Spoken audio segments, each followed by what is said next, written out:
end here. Where do you personally stand on the debate between free-to-play and subscription? Is there room for both, or is it a sort of one or the other kind of thing we're dealing with here?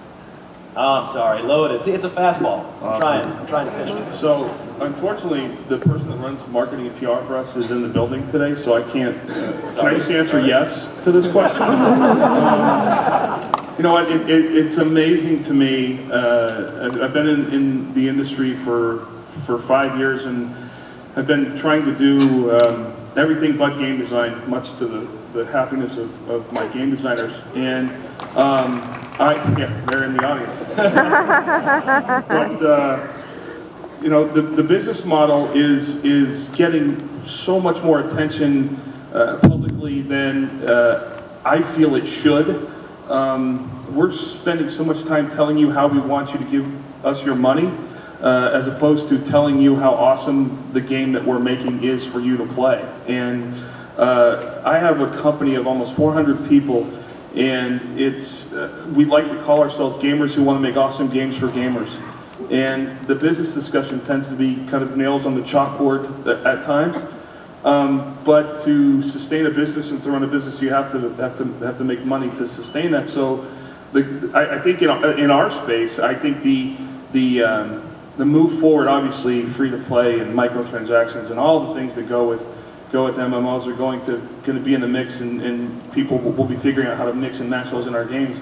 I just want to continue to see this industry integrate the business model with an incredibly fun game first and foremost, as opposed to a way to get money from the players. Yeah, you definitely want the game to be good, for sure. But you know, I seriously think that there's room for both, not just within the industry, but within the game itself. And you already see that with some games. There's gamers who want to, you know, pick the things that they want to pay for. And then you have the guys that are just blanket, yeah, just give me everything, just take it once a month and move on. So I think there's really both models will be successful for a while. Do you think there's any reason to be worried about when people say pay to win or this and that? Absolutely, yeah. Pay to win is not something I would condone at all. So yeah, I'm on the same page. I believe there's room for both, and you can just look at the marketplace. You know, on the free-to-play side, you have things like World of Tanks and League of Legends. And then on the subscription side, just last year you had, obviously World of Warcraft continues to be successful, you have Rift, you have Star Wars The Old Republic. You have games that can be very successful financially on both sides. So I don't see there's no need for one to go the way of the dinosaur.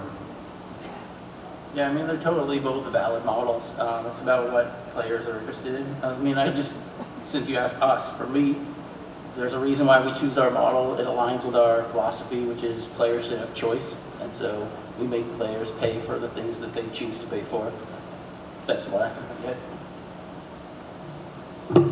I see why you reverse the order, because people take answers as you go. I know, it's hard. You just say what he said. A fair shot. So I'm just going to throw my weight kind of behind Kurt and say, like, you spend a lot less time, you know, designing around how to make money as opposed to how to have fun with a non-free-to-play model. But I think that, you know, at the inception of the game, that's when you need to make your decisions of, like, what's going to be fun in this game, what's the best way for us to support a business to keep giving good content to each of the players. But, you know, there's space for both. I think that's been proven across the board everywhere, and I think especially in the last couple of years with, you know, some really high-quality free-to-play titles that came out. Yeah, they're tools. You know, they're a tool set like any others. The designers and the people that make these games have in our tool set. You know, we can choose the right one for the right product, or even the right time scale within the product's life cycle. You know, we've converted games that were subscription and moved them to free-to-play, going all the way back to 2005. So it's kind of, you know, it's nothing new for us, and it's kind of just, it's a natural role. So I think you can use, like any other design tool, you can use your payment methods badly or well. And the most important thing is everyone else has echoed, is about making the game fun first and foremost, and having the payment method support that.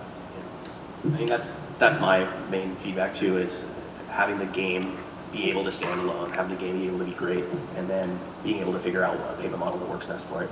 I do, personally, I really like free-to-play. I think that free-to-play is the best way for a gamer to be able to play a game. There's no BS. I don't have something that's either a demo that tricked me into buying it or a box that tricked me into buying it. I got to play the game, and if I love it and I play it enough, I'll spend money on it. I think that that's a really good as a player, I play a lot of games. I play free-to-play games and non-free-to-play games, but I love that about free-to-play games. I try them. If I love them, then now it's a hobby of mine, and I'll spend money on it. Excellent. Okay. One more question, guys, and we'll get to you. Okay. This is the part where you get to plug yourself. I hope you're happy about this. Okay. We'll start on this end and work our way all the way down. You don't have to steal answers on this one either. Rapid fire time, and as few as words as possible. I know that's going to be difficult. Tell us why we should be excited for your game in 2012. PlanetSide 2 allows thousands of players to directly compete with one another in enormous open-world persistent battles. It's completely unprecedented and non-existent gameplay in any other game that's either coming out now or has ever come out except for PlanetSide 1.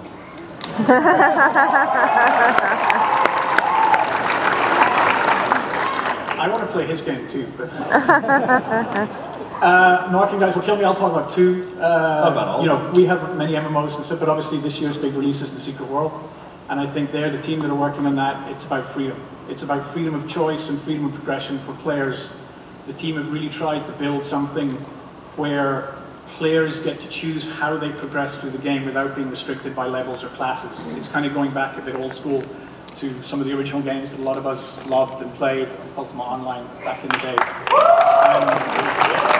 Anarchy Online and those games have had much more deeper, complex systems, and we want to replicate that with The Secret World. So we got Terra, and it's in a few weeks, May 1st, and I think for us, you guys have all heard it, it's all about our action combat, and really combining that console-style action with, you know, all the depth that an MMORPG tends to lend to you with, you know, great party play, open world, all that kind of great stuff. Right, for sure. To me, it's like Guild Wars 2 is the MMO that actually encourages people to play with each other instead of alongside each other.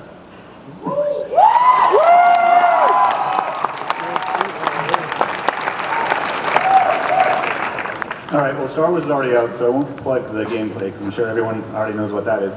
But for 2012, we really want to, going back to the subscription model, we want players to feel that they're getting their money's worth. So the scope of our game updates in 2012 is going to be unimaginable.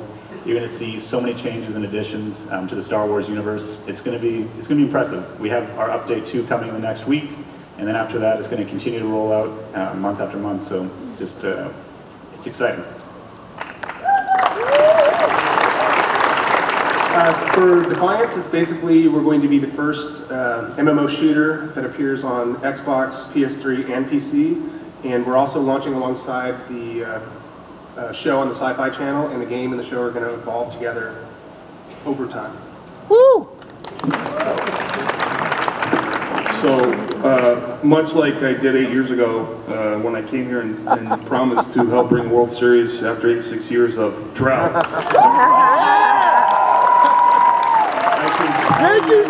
I can tell you that when we launch Copernicus, we will change the MMO space forever in ways that you will all be excited by.